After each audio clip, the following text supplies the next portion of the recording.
individual has been put in the very same case that we're bringing as well. He's a well-known tort lawyer in Salt Lake. We have members of our firm from Parker McConkie. We have Richard Lambert, who's a member of Parker McConkie, and Brian Stewart, who's also a member of the firm. And of course, we have our plaintiff, and in this case, Laura Aldu, sitting next to me, and my name is Jim McConkie. So we'll proceed with an opening statement from me, a statement from Laura with no questions from the press, a statement from Richard Lambert, and then Ed Havas, and then we'll take questions from the press. Based upon our investigation of the facts in this case, we're filing a civil lawsuit today against Matthew Scott Alder, who shot and killed Afa Alu. We're also bringing a case against the Utah, and I emphasize that, the Utah No Kings organizers of the rally at which Afa was killed. The group in Utah did not follow the national policy in significant ways. The individuals who we think are responsible for departing from the national No King standards were Samantha Cooper, Taylor Stapleton, Charles Padilla, Travis Hissel, Colin Lafamo, and Wendy Garvin. We're still investigating the facts, and there may be others that bear some responsibility for what happened, namely Salt Lake City or the Salt Lake City Police Department. But at this point, we want to carefully proceed and see whether the facts would justify any causes of action there.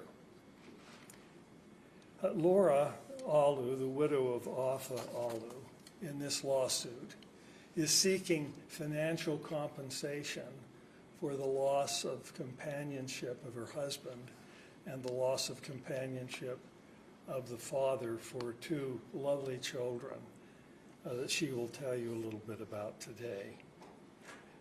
She would also like to see safeguards put in place in the state of Utah at public gatherings, particularly political gatherings, where people are exercising their First Amendment rights and where tempers and speech can become hot and sometimes ill-considered.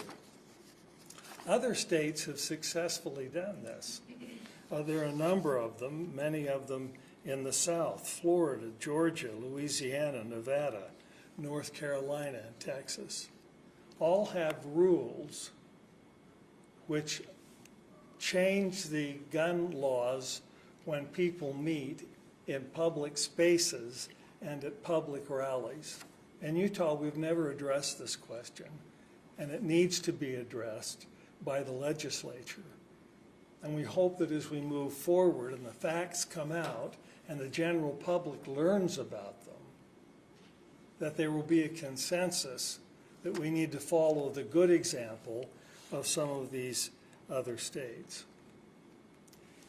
If only the No Kings rally, the Utah version of it, had followed the national standards of no guns and training to de-escalate instead of to shoot first, there would have been a very different result. We would not have lost a husband and a father, and we certainly don't want these types of events to be repeated again in the state of Utah.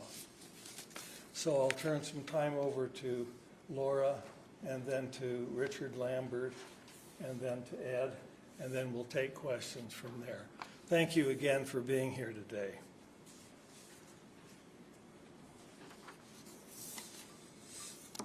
Hello, I stand before you once again to seek accountability and justice for my husband, Afa Alu, who was killed as an innocent bystander while peacefully protesting in a public space 9 months ago.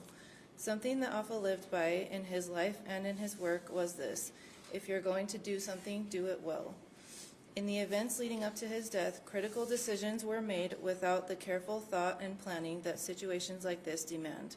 The choices made by multiple individuals were careless and irresponsible, and the consequences have been devastating for our family and for the many people around the world who love Alpha. The weight of losing my husband has been felt every minute of every day by me and by our now 7- and 5-year-old children. As we have tried to navigate the impact of losing Alpha, of Alpha no longer being here with us, and make sense of how this could and did happen. At a time when 2 of the best kids on earth should be learning to ride bikes with their dad, running into his arms after work or school, and hearing him cheer from the sidelines of their soccer games, they live with the awful reality that their dad was killed by a bullet in a situation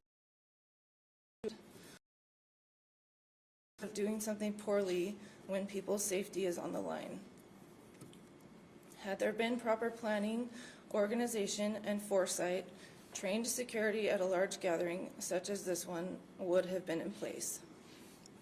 It is unfortunate in the biggest sense of the word that Matt Alder was an untrained volunteer who chose not to follow basic safety protocols, failing to properly assess and attempt to de-escalate the situation before firing multiple shots at an individual whose gun was down and unloaded with thousands of people in the surrounding area. Decisions like this, made without proper training or judgment, carry irreparable consequences and put public safety at stake.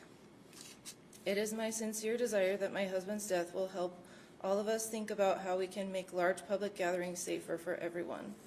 There must be greater planning, accountability, and concern for safety when organizing large events, including careful consideration of who is entrusted with responsibilities and how those events are managed. For the sake of our community's safety, we need to do better. It is time for all of us to care about public safety in order to help prevent tragedies like this from happening again. Thank you.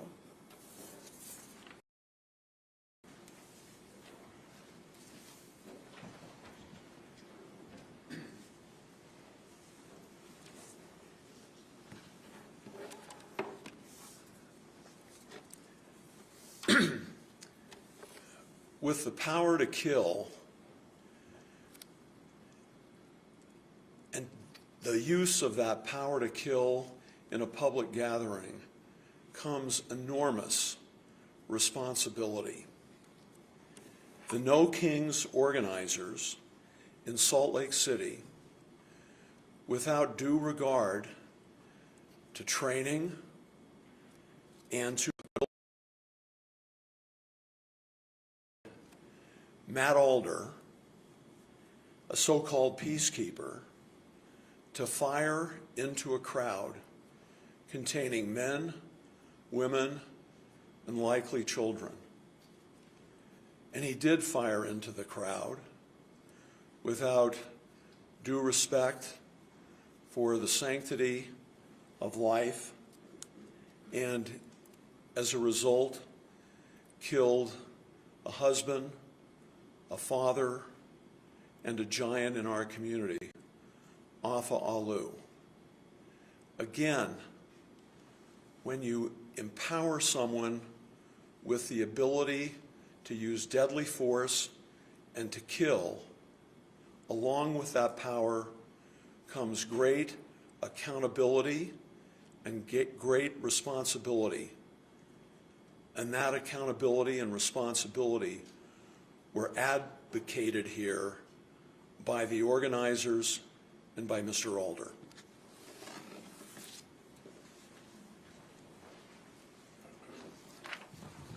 Good morning. Thank you for being here. My name is Edward Havis, and it's my honor to be here on behalf of Alpha's mother, Taupoga. I'm butchering the pronunciation, and I apologize to her and to everyone.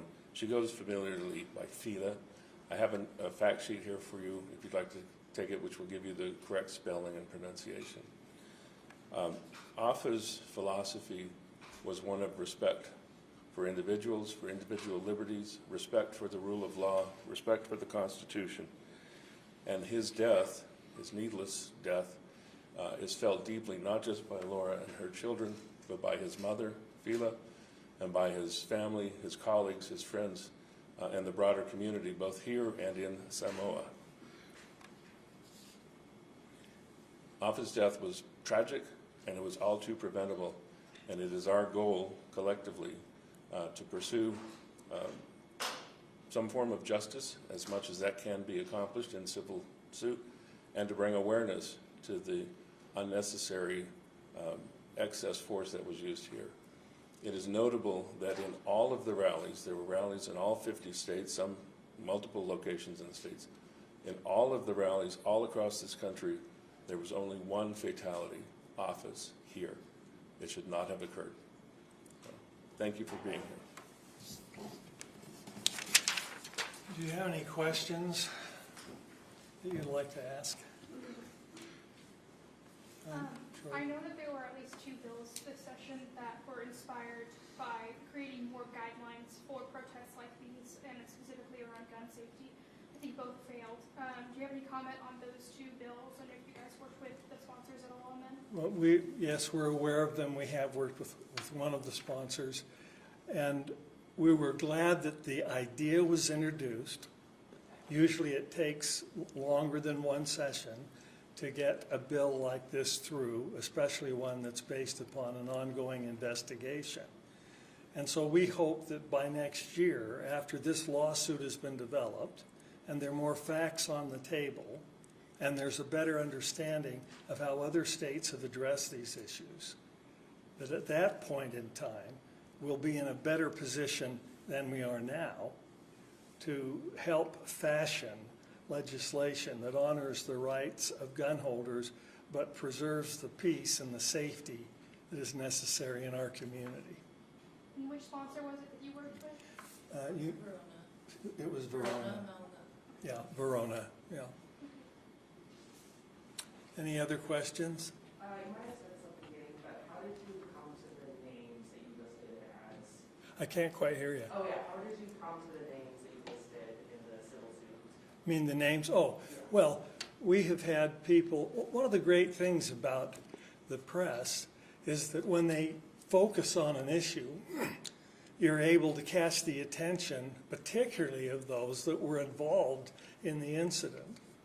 And we asked that people in the community who had information come forward and tell us about what they knew about the organizers. And so we carefully interviewed a group of people and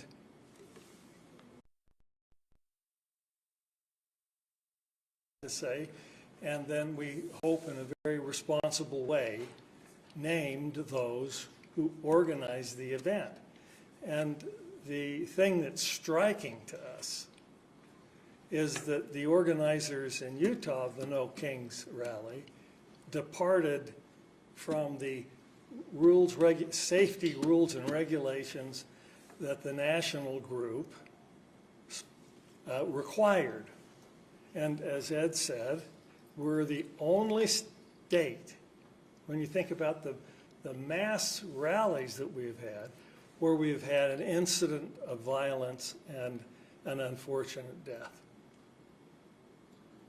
Have you had any contact with the defendants that were named in the suit whenever you were kind of going through different folks who came forward, or I guess the So we have not contacted the listed defendants on the complaint. We didn't. Can you talk about, do you think they're purposely being deceptive? Say that again a little louder. It says in the lawsuit that they applied for the permit under a name that you can't verify Oh, and yeah. a group you can't verify. But that's, yeah, I see where you're going here. That's a real concern. I mean, when you look at what other states require before they will issue a permit, it looks like, at least on the surface, that Salt Lake City did not follow those national kinds of agreed upon guidelines. For example, on a political rally, they require security, and private security is okay, but They need to be licensed. They need to be trained. They need to understand that de-escalation techniques should be put into place as the first alternative. And so there are real questions that have been raised. They need to at least check who the sponsors are and whether or not they are accurately representing who they are.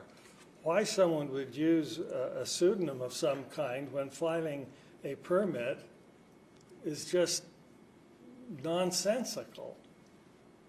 And so these issues need to be looked into. And one of the reasons we have started the lawsuit is that now Laura and Ed and I will have the ability to use the court to require that information be provided that we can't get otherwise. Any other questions? Thanks for being here, and we'll let you know if we amend and why, and keep you informed. Please feel free to call Ed or I or any of the lawyers at Parker and McConkie who are working on this issue. Thank you. My contact information is on the information sheet if you'd like to get one.